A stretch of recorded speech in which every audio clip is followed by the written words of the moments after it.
My name is Tom Rattray, and I am the base manager for Richmond and Vancouver at Harbour Air.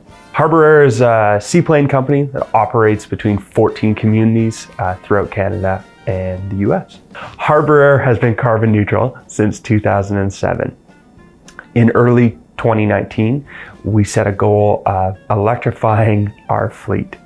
In December of 2019, this vision became a reality when the E-plane took flight for the first time. Since then, we've completed multiple testing flights, point-to-point flight between Vancouver and Victoria.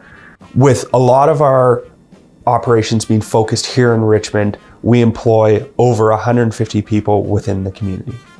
I think the next 5 years are going to be very exciting for Harbour Air. I could see continued growth into additional communities across BC, a further advancement of our E-plane and the electrification of our fleet,